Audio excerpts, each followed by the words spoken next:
Amen. Amen. Est-ce que nous sommes prêts ce matin? Si vous êtes prêts, acclamez pour la gloire.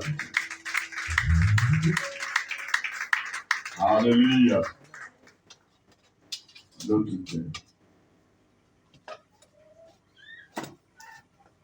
Dieu va le faire pour toi.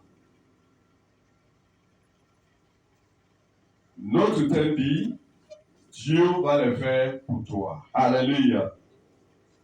Amen. God will do it for you.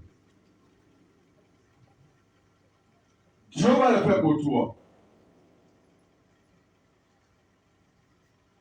Et notre enseignement sera basé dans le livre d'Apocalypse, chapitre 5.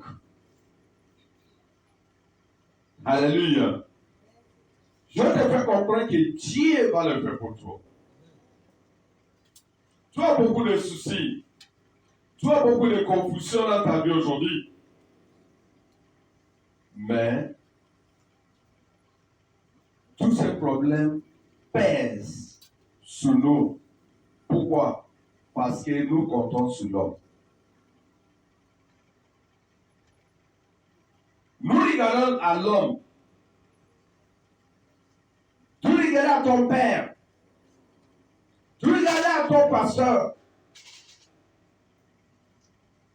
Ta foi n'est plus basée à Dieu, mais à l'homme. Et c'est pour cette raison qu'on a beaucoup de plaintes. Mais ce matin, par la grâce de Dieu, la parole de Dieu est descendue pour te faire comprendre que c'est Dieu qui va le faire pour toi. Alléluia.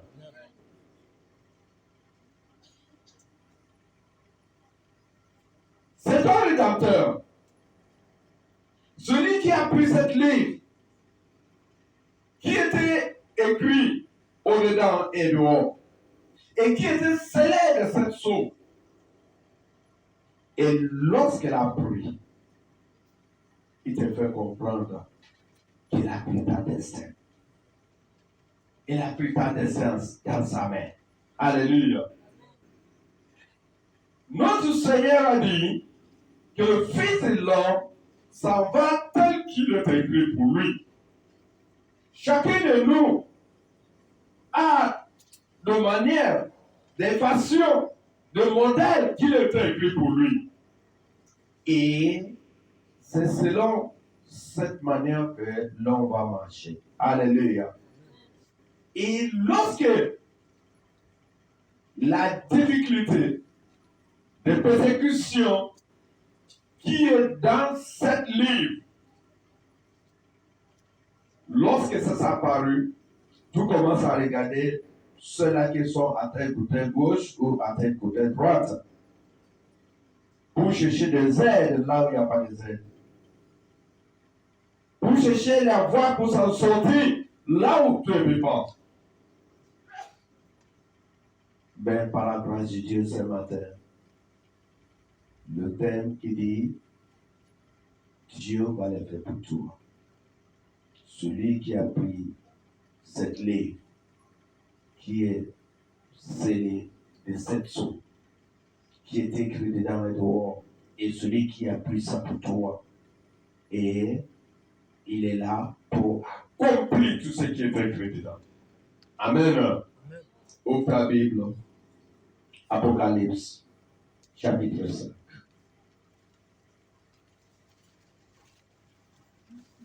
Apocalypse, chapitre 5. Oui, à partir du verset 1. Verset 1.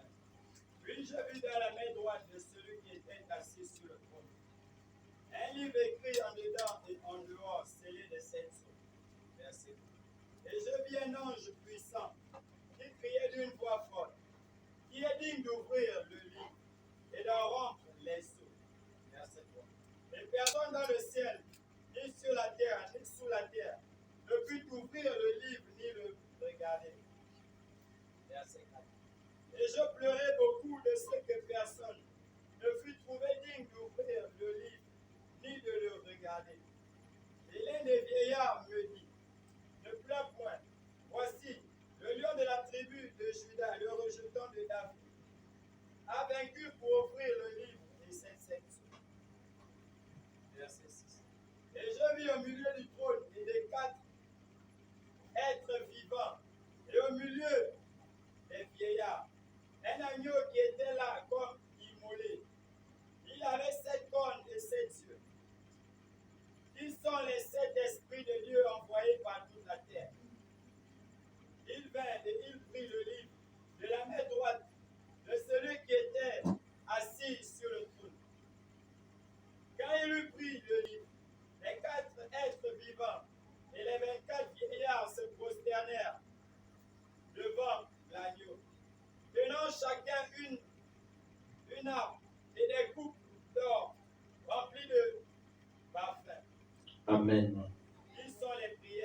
Amen.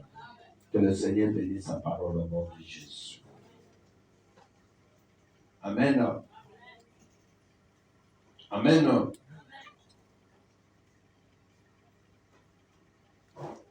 Vous avez votre vie qui était remplie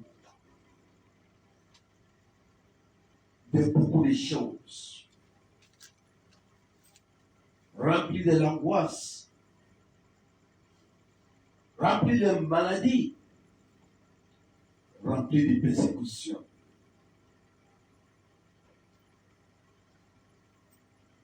Et ta vie n'est pas entre ta propre main. Ta vie n'est pas entre la main de ton oncle.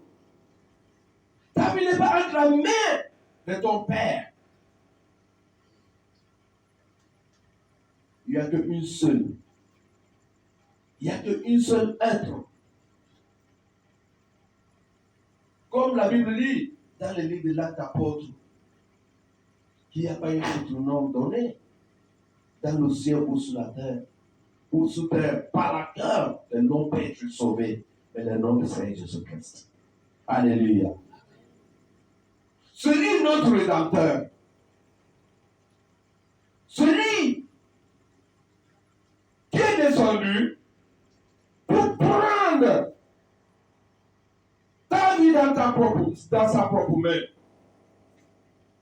pour prendre tes problèmes dans sa propre main, pour prendre ta maladie, pour prendre ta confusion. Et il est là pour te trouver la solution. Alléluia. Le problème qui est durant aujourd'hui, qui a fait en sorte que les gens font des navettes d'une maison la prière à l'autre, jusqu'à les consulter les gangas, les charlatans. C'est parce que nous avons oublié où il nous manque la connaissance de qui peut trouver la solution à ton problème.